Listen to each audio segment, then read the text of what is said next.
The Clever Fox and the Tiger Cubs.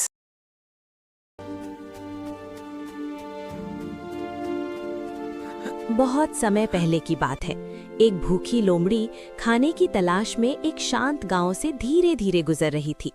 वो घर घर जाकर सूंघता रहा, लेकिन किसी के पास उसे खिलाने के लिए खाना नहीं था। अचानक लोमड़ी ने ऊपर देखा और उसे खलियान की छत पर एक टूटे हुए कटोरे में केक रखे हुए दिखाई दिए।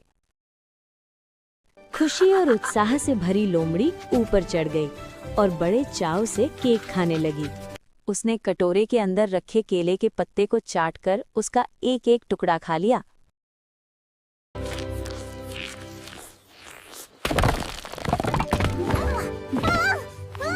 ओह नहीं, टूटा हुआ कटोरा फिसलकर लोमड़ी के गले में फंस गया।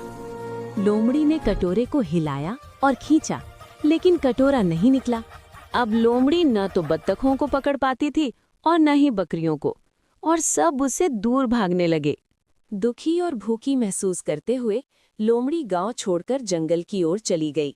जंगल में लोमड़ी ने मांस के पास बैठे दो छोटे बाघ के शावकों को देखा। लोमड़ी ने कटोरे को जोर से हिलाया और छोटे शावकों को डराने की कोशिश की। शांत स्वभाव के शावकों ने लोमड़ी को बताया कि उनके माता पिता शिकार पर गए हैं।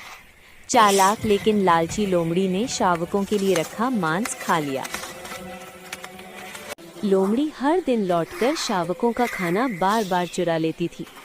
जल्द ही छोटे शावक कमजोर और बहुत भूखे हो गए। जब बाघिनों ने ये देखा तो वे समझ गए कि कुछ गड़बड़ है। एक दिन बाघिन पास ही छिपकर लोमड़ी को खाना चुराते हुए देखती रही। लोमड़ी तेजी से भाग गई, लेकिन इस बार उसकी चाल लगभग पकड़ी ही गई थी। सुरक्षित रहने के लिए बाघिन अपने शावकों को नदी पार करके एक नए जंगल में ले गई। लोमड़ी नदी में गिर गई और जंगल में फिर से शांति छा गई। याद रखो बच्चों, चतुर होना अच्छी बात है, लेकिन दयालु होना उससे भी बेहतर है।